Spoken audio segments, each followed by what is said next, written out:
جنگوں نے دنیا کو ہمیشہ سے زخم دیے ہیں، جو زخم ہر زمانے میں دوبارہ سے تازہ ہوتے ہیں۔ مختلف کازز ہیں وار کے، مختلف وجوہات ہیں دنیا میں جنگ، جدل، لڑائی جھگڑوں کے، لیکن ابن خلدون نے ایک ایسا اس کا کاز بتایا ہے، ایک ریزن بتایا ہے جو بہت زیادہ ڈومینیٹ ہے کازز میں۔ Humanity has experienced wars and disasters of its own making because of vengeful human imperative۔ وہ فرماتے ہیں کہ انسانیت نے ہمیشہ جنگ، تباہی خود کریٹ کی ہے بیکاز آف وینجفل امپیریٹیو، کیونکہ اس کے اندر ایک کمانڈ ہے بدلے کی۔ یہ ریوینج جو ہے، یہ جو بدلہ ہے، اس نے اس سائیکل نے جب انسان نے زمین پہ قدم اپنے سیٹ کیے تب سے لے کر آج تک انسانیت کو کبھی سکون نہیں دیا، کبھی راحت نہیں دی، کیونکہ ہیٹ سے ہیٹ پیدا ہوتی ہے،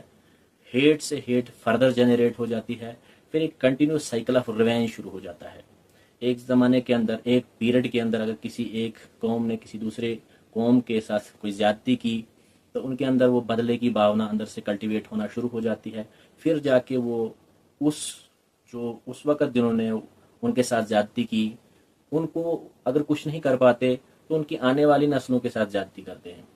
حالانکہ یہ بیسک پرنسپل آف جسٹس کے خلاف ہے۔ آج کل بھی آپ دنیا میں دیکھتے ہیں کہ کتنی لڑائیاں لگی ہے،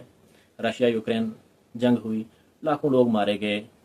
فلسطین میں 70,000 سے زیادہ لوگ مارے گئے، چھوٹے چھوٹے بچے، آپ نے کہانیاں دیکھی ہوں گی، وہ صورتحال دیکھی ہوگی، روز کوئی نہ کوئی ایسی خبر آتی ہے کہ چھوٹے بچے کھنڈرات میں کھڑے ہیں، نہ ماں باپ ہیں نہ گھر ہے۔ ان چھوٹے بچوں کا کیا قصور؟ ان سے کون سی خطا ہوئی؟ جب وہ پیدا بھی نہیں ہوئے تھے تب سے وہ کنفلکٹ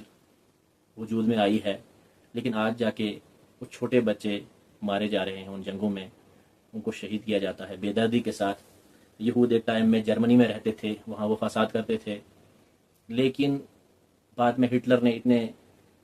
یہودیوں کو قتل کیا، لیکن وہ یہود جن کو انہوں نے قتل کیا ان کی آنے والی جو پروجینی تھی، وہ ہٹلر مسلم نہیں تھا جس نے اتنے لوگوں کو قتل کیا، لیکن انہوں نے ان سے بدلہ لینے کے بدلے اپنے ریونج کو دوسری جگہ فٹ کیا، اپنے ریونج کی پیاس کو، اپنے بدلے کی پیاس کو دوسری جگہ، دوسری قوموں پہ ظلم کرنا شروع کر دیا۔ دوسری عالمگیر جنگ کے اندر 2.5 کروڑ سے زیادہ لوگ مارے گئے۔ 30 ایئر وارس میں بہت ساری فگرز آتی ہیں، لوگ مارے گئے۔ ایون اینشنٹ ٹائم میں اتنے ڈسٹرکٹیو وار نہیں ہوئے جتنے ماڈرن ٹائم میں وار ہو رہے ہیں۔ اور آج کا انسان، خاص کر یورپین سویلائزیشن، وہ کہتے ہیں کہ ہم بہت سویلائز ہیں، ہمارے پاس قانون ہے، ہم نے انٹرنیشنل ہیومینیٹیرین لا بنایا۔ اور آپ نے دیکھا جب فلسطین وار شروع ہو گئی، اسرائیل نے فلسطین پہ حملہ کیا، ہم اس کو بھی جسٹیفائی نہیں کرتے جو حماس نے کیا، لیکن ایک ریئیکشن پیدا انہوں نے کی، بار بار اپنے بلڈوزرز چلا کے ان کے بلڈنگز کے اوپر، لیکن اس کا مطلب یہ نہیں تھا کہ اسٹیٹ پوری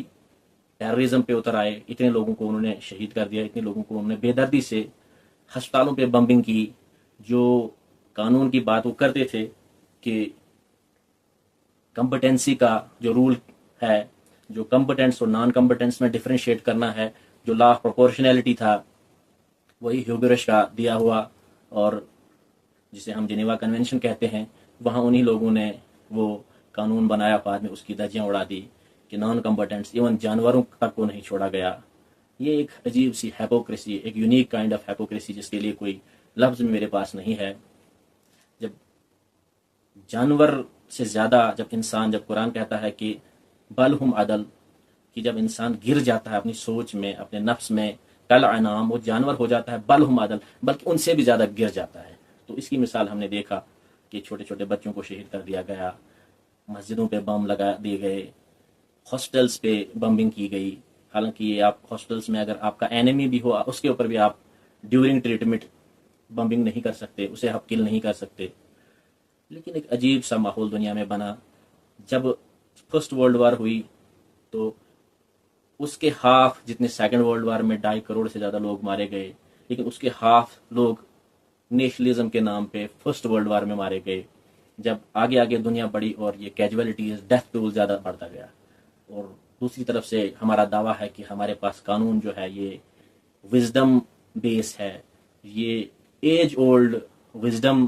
پہ ہم نے بنایا ہے, اس پروڈکٹ آف کانشیس تھاٹ. تو یہ کیا, اس کو ہم کیا کہیں, خود ہی جب یونائٹڈ نیشن بنا کہ آج اب فیوچر میں وارس نہیں ہوں گی, to prevent the war and to maintain the peace we need to establish an organization which can regulate the relations between the state, but again that organization failed. تو اس وقت یونائٹڈ نیشن گیٹ پہ سعدی شیرازی کی مشہور نظم بنی آدم یعنی progeny of Adam, childrens of Adam,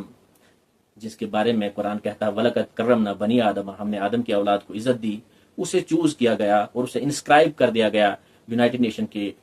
building کی get پر, بنی آدم آزائے یکپا کرن, کہ ہیومن بینگز جو ہیں, ہیومن بینگ سارا ممبر آف ہول, کہ ایک ہی حصے کا حصہ ہیں بنی آدم, ایک ہی حصہ ہیں, ایک ہی باڈی ہیں, کہ در آفرینش زیگ گوہرند, کہ ہر ایک انسان کے اندر ایک ہی پیرل ہے, ایک ہی ایسنس ہے, ان creation of one essence and civil, جو عضوی بے درد آورد روزگار, if one member is afflicted with a pain, دیگر آزو ہا را نامت قرار, جب ایک باڈی کے کسی حصے میں کانٹا چبھتا ہے تو پوری باڈی تڑپ اٹھتی ہے, پوری باڈی کو پریشانی ہوتی ہے. تو کز محنتاں دیگراں بے گنی, کہ نام از نشاید کی نام از نہاد آدمی, کہ اگر بنی آدم, اس میں کہتے ہیں Saadi Shirazi, if you have no sympathy for a human pain, اگر اس ایک باڈی جسے ہم ہیومینٹی کہتے ہیں, اگر اس کے لیے irrespective of religion, چاہے مسلم ہو, ہندو ہو, کرسچن ہو, کوئی بھی مذہب کا ہو, ایک باڈی کی طرح ہے. یہ اس وقت گیٹ پہ انسکرائب کیا گیا اور یہ میسیج دیا گیا کہ آج کے بعد دنیا میں ایسی جنگیں نہیں ہوں گی جس سے اتنی ڈسٹرکشن ہوگی, کہ اگر تم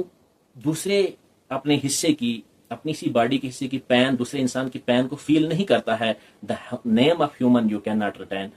نہ شاید کے نام از نہاد آدمی, پھر تجھے اپنے آپ کو انسان نہیں کہنا چاہیے. تو آج کے جو یورپین پولیٹیشینس ہیں, جو ڈپلومیٹس ہیں, جو بڑی بڑی باتیں کرتے ہیں, ان لوگوں کو اپنے آپ کو انسان کہنا ہی نہیں چاہیے. یہ بڑی شرمندگی کی بات ہے کہ اپنے آپ کو پھر بھی دنیا کو درس دیتے ہیں. آج ان کی ساری ہیپوکریسی دنیا کے سامنے آ چکی ہے. آج پوری دنیا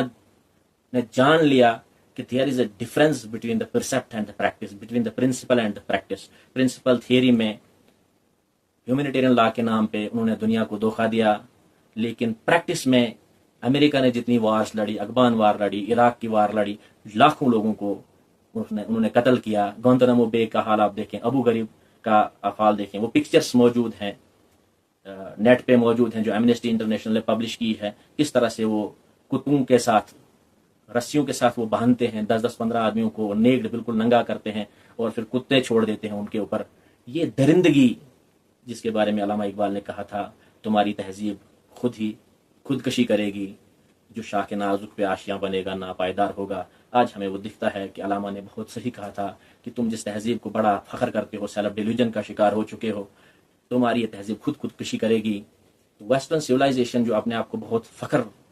ریا انداز میں دنیا میں اپنے آپ کو پیش کرتی ہے, انہوں نے دنیا کو جنگوں کے سوا,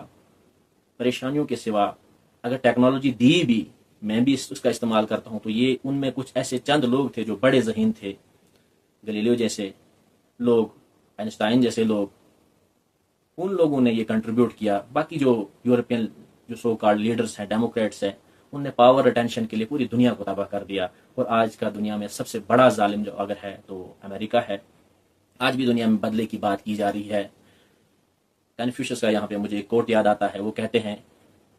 before embarking on the journey of revenge dig 2 graves, اگر آپ بدلہ لینا چاہتے ہیں تو 2 قبریں کھود کے رکھیں. آج آپ اپنے دشمن, آپ جس کو آپ دشمن سمجھتے ہیں, اس کو آج آپ اگر قبر میں پہنچاؤ گے, کل آپ بھی اسی میں جاؤ گے. تو آج کی سائیکولوجی بھی یہ کہتی ہے کہ بدلہ لینا ہو سکتا ہے آپ کو شارٹ ٹائم ریلیف دے دے, لیکن لانگ رن میں, لانگ ٹائم میں وہ آپ کے اندر پاتھ ویز برین میں بنا دیتی ہیں, جس کی وجہ سے آپ سائیکولوجیکل ڈیزیزز کا شکار ہو جاتے ہیں, آپ کی باڈی ڈیزیزز کا شکار ہو جاتی ہے. یہ چیز ٹھیک نہیں ہے. Revenge is a different from the justice. So revenge as a justice کے طور پہ اس لیے کبھی کبھی ہوتا ہے, اس کی ایک وجہ ہے, وہ ہم دوسری اس میں بات کریں گے. اس کی ایک الگ وجہ ہے ٹو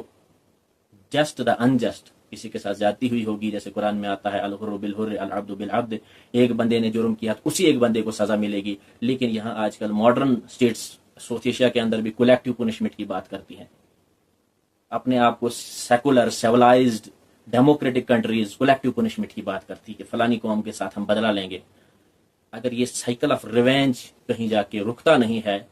تو کچھ دیر نہیں کہ شاید 20 سال ہو، 30 سال ہو یا 40 سال ہو، پوری دنیا خود کولیپس ہو جائے گی اس ریونج کی وجہ سے. ہمیں ان وینجریٹو ایٹیٹیوڈس، ان بیہیویئرس کو کنٹرول کرنا چاہیے. ہمیں یوتھ میں